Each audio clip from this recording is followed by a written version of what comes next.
Hello again, everyone. This is Jack McCullough, and I am at Planful Perform 25. I'm here with Dan Fletcher, the CFO of Planful. Dan, welcome. Great to see you. Hello, Jack. Always a pleasure to chat with you. And I was just talking with Grant, and I was at the one in 2022, which was right after the first one after COVID. And that was a tremendously successful event, but this thing's on steroids. I mean, this is incredible. We were chatting before. It feels like there's a different kind of energy. And I think the primary reason for that is what we've got on the product roadmap is different than it was 2 years ago.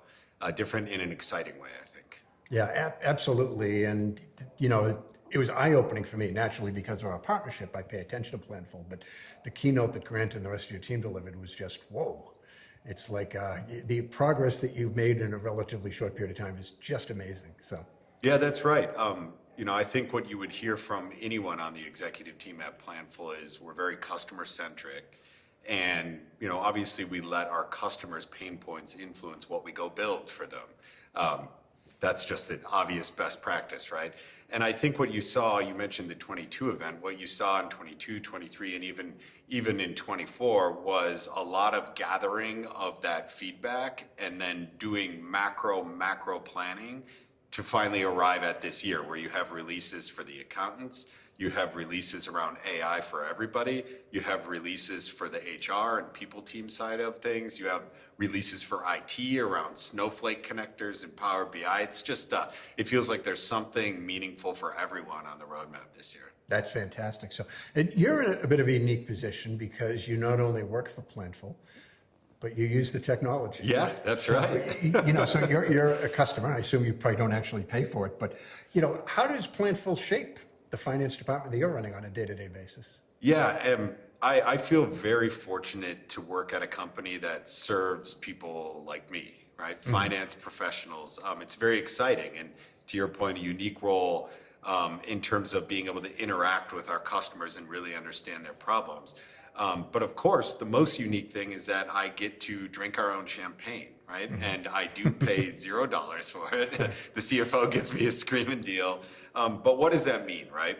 I like to think of Planful's internal finance and accounting team, and really planning as a team sport, our entire team, as under constant pressure to be the best users and evangelists of our own system.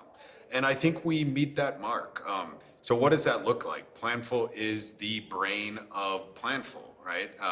We close our books, we run our consolidation, we run all of our reporting through Planful, we reconcile our accounts. So we do all of our record to report on the actual side of the house.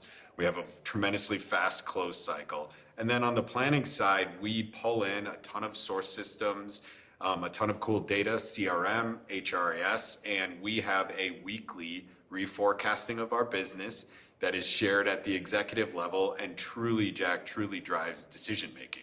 Wow. And I think, you know, it's about as real time as you can get when you're reforecasting the business every week. Yeah, I was a CFO until about 10 years ago. When I hear all these stories of technology, like, man, I should have stuck around a little bit longer. Yeah, hey, you can always come back. It's been a little bit long, but I've heard you speak about operational excellence. Sure. And I'm curious, you know, that fundamentally everyone knows what the term means, but what does that mean to you in, you know, a bit of a hyper-growth tech company like Planful?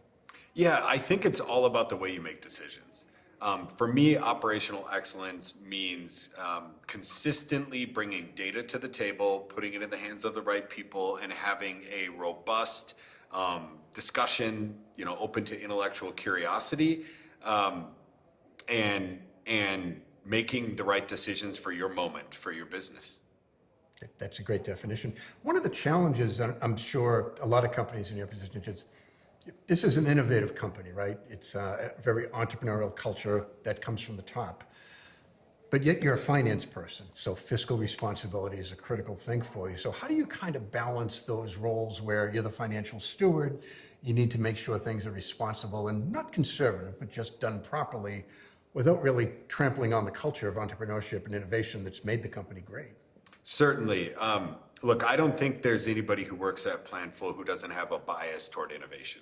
It's fundamental to what we do, and I'm no exception to that rule, right? I deeply care about innovating for our core customers who are people like me.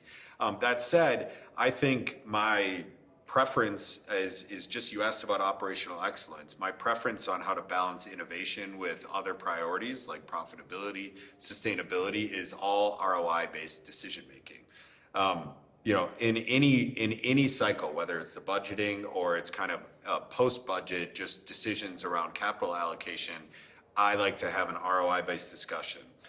For example, our products for accounting.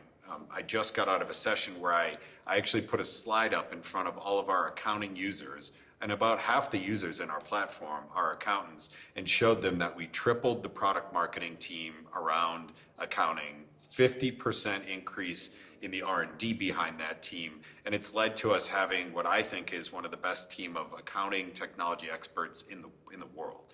And that, to me, it's super, super important. The ROI, I think, is tremendous on that. Yeah, you were almost anticipating my next question, but one thing that came up with Grant, he referred to you as a strategic partner, and I'm seeing that more and more. That CFOs for a long time have said CEO is my most important strategic partner, but it's only relatively recently, in my experience, that CEOs have been reciprocating, and Grant certainly did say that. So how do you build not only yourself, but the finance organization as a strategic partner and not a cost center to the entire organization?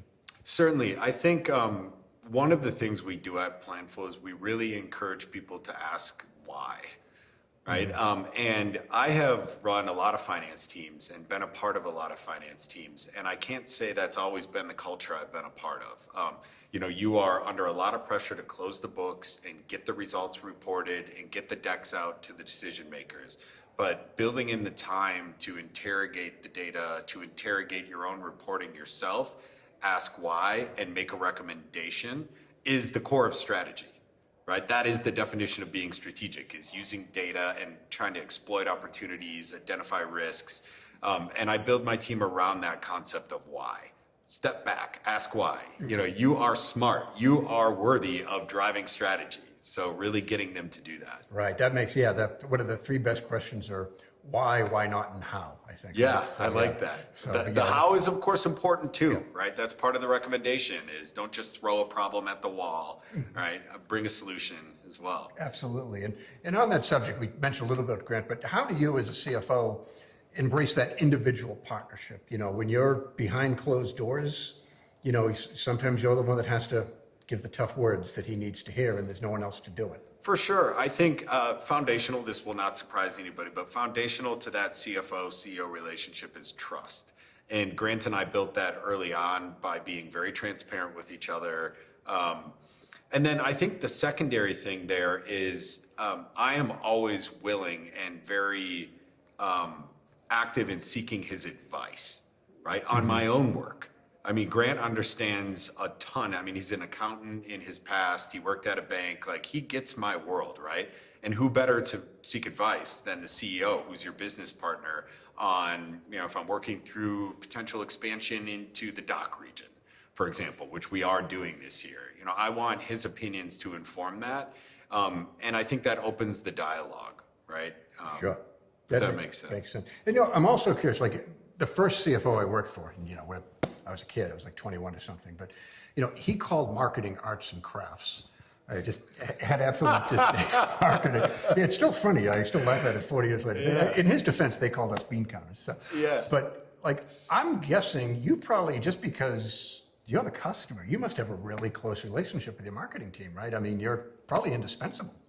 Well, I don't think I'm indispensable, but I certainly have a close relationship with marketing.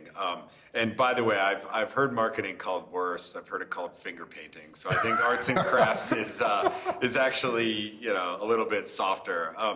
I do. So Rowan, if you remember Planful, the one acquisition we've ever done was a marketing planning tool.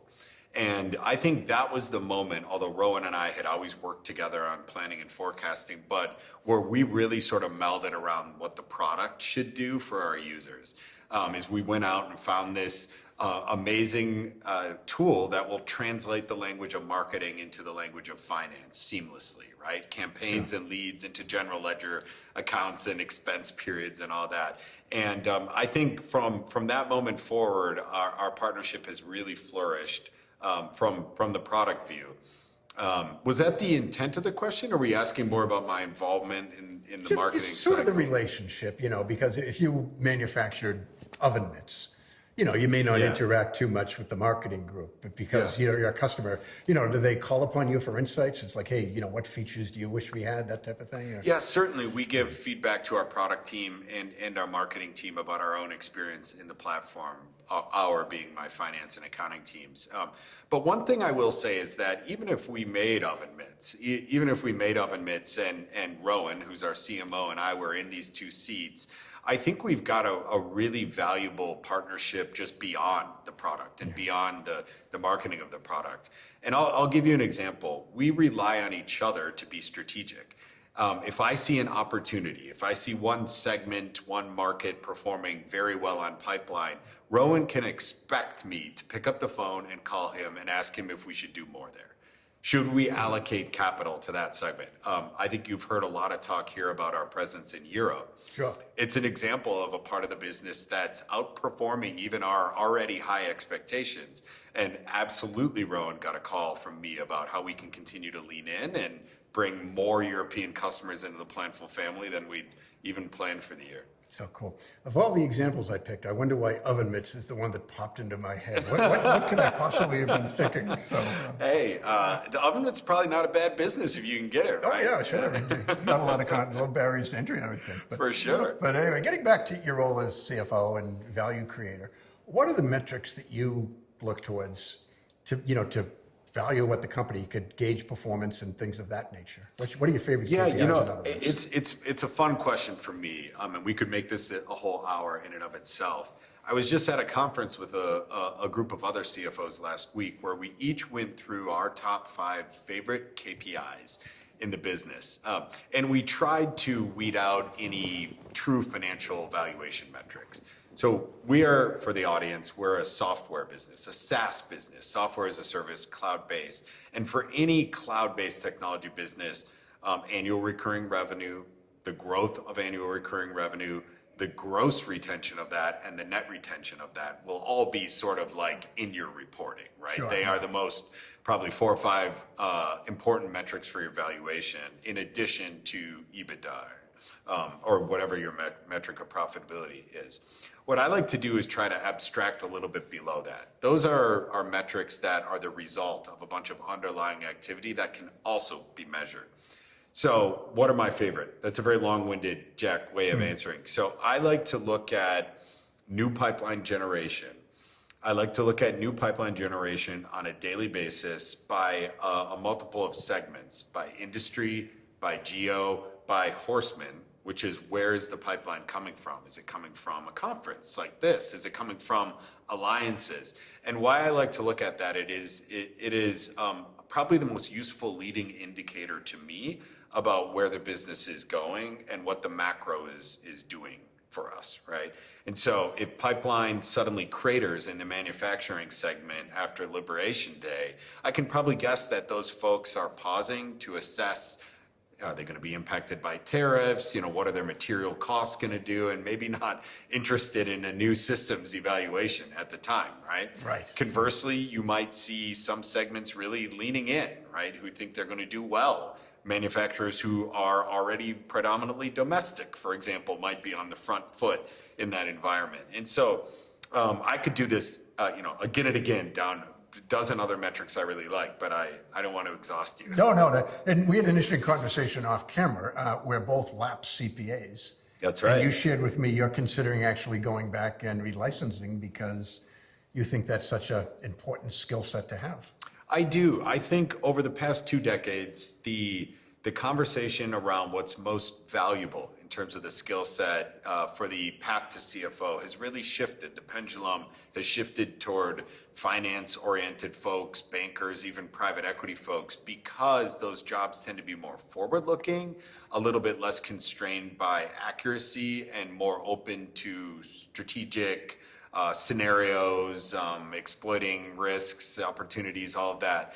But I think what's been lost in that discussion is that you do not have a business unless you have a compliant business that reports actuals, that has the control environment, that can be trusted, right? This is what drives our economy, is the trust in the financial reporting in our businesses, not just for public companies. And so I think it is important for leaders in our industry to remind the finance and accounting community that the accounting skill set is, fundamental to the success of American and global commerce, and not to deprecate that concept of the CPA, but in fact to do the opposite, to remind people that it's very important. Yeah, they're a critical role in society. So you mentioned earlier you're discussing KPIs with a lot of your CFO peers.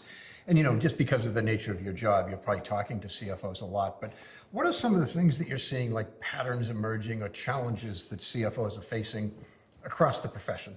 Certainly. I think the biggest conversation in the CFO zeitgeist is certainly AI right now, yes, which will surprise nobody. But if we set that aside, because I'm sure you're having many AI conversations. I'm legally required to ask you about it, so I'm glad you beat me to it. That's right. And it'll be that way probably forever now going forward. But I think, look, the global macro uncertainty is probably second order, right? And it's not just the tariffs and kind of the current geopolitical climate, but it's been this rolling series of volatile events, really going all the way back to the pandemic, and then inflation and the supply chain and several wars and all of that. And while everybody might not be impacted by all of those, certainly something like inflation impacted all of us. And scenario planning around rates and when's the Fed going to cut, all these things have CFOs, I think, a little bit exhausted and searching for answers on how to just plan for uncertainty, right? Which is the new norm. And so that's a big topic. There are other topics, talent, attraction and retention, particularly on the accounting side, is tricky, but those are kind of the top three. Yeah, I'm not sure that I have had a conversation around tariffs with CFOs in any deep level in my entire career. And that's kind of all I do for a living, is have conversations with CFOs. I don't have any real responsibilities. So, but yeah, now it just kind of out of nowhere, it's like, whoa, how can we prepare for this? So I think it'll probably be the word of the year. Yeah, it could. Yeah, certainly. If I wouldn't say that it's bumping AI off the top of CFO's agenda, but it's giving it a run for it for sure. So. That's right. And Planful is, I think, fortunate to be helpful to our customers in planning for uncertainty. I mean, one of the fundamental value propositions of our platform is the ability to plan in scenarios, efficiently plan in scenarios, and track against those scenarios. So, I'm talking to one of the leading manufacturers of cooler products, like coolers you might put some beers in out in the backyard. And asking them last night, how are you guys coping with the impact of the component sourcing you do overseas? And the simple answer was, we don't know where this is going, but we have about 8 different plans, 8 different scenarios, and we're ready for whichever one of those we tip into. And I just think, look, you would all love a very stable environment, but if you've got to be in a volatile environment, then the security of having thought through the impact to your business of each of them and being ready to break glass and pull out that scenario and the resulting strategic adjustments is really valuable. Yeah, Mike Tyson's famous quote that applies to business: everybody has a plan till they get punched in the face.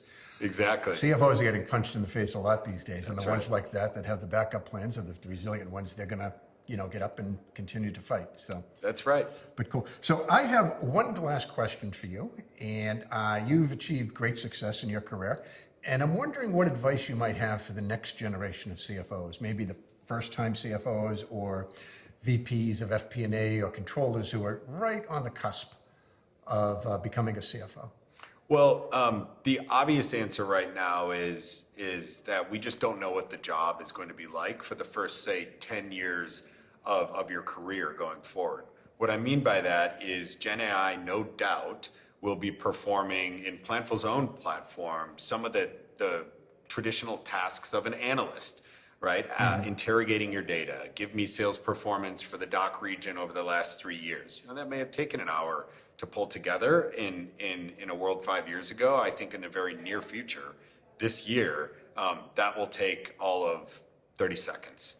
right? And so I think my advice to the younger generation would be learn business, right? Right. You want to learn how to wrangle data for sure, but you need to learn business. You need to learn strategy if you want a place at the table in finance going forward. Makes sense. And I know I said that was the last question, but there was one I wanted to ask you about. And, I was really impressed with the keynote this morning. Mm-hmm. And, you live it. Out of all the new features coming out, what's the one that, is the customer that you're most excited about? Yeah, I mean, for me, this is probably going to surprise you, but it's actually the Workforce. It's actually the Workforce Pro. So I am no doubt excited about Gen AI. Mm-hmm. However, from my perspective, I have a team of very talented analysts in my business who give me all the data I need today. So from my seat, this will make their job easier, save them time, free them up to do other things, but I'm still going to get the same answers. But for me, one thing I know we really struggle with from an inefficiency perspective are the simple analytics around workforce. How many people did we hire? How many people did we have to part ways with? What are the reasons that they left? What is the average time to hire? And all these analytics for a company where 65% of our cost is people are going to help me be better at my job. Wow, yeah, that's fantastic. So cool. Well, I know you've got a lot going on, and again, I want to thank you for the success, not only for this week, but that you've experienced with Planful generally. And I'd just love to give you the final word. Well, I want to thank all the Planful customers here this week, and I think this has been a really good conversation. What stood out to me about the conversation here between you and I today is just AI really is going to be sort of central to the world of finance, and I would encourage folks to lean into what Planful is doing for finance accounting professionals from an AI perspective.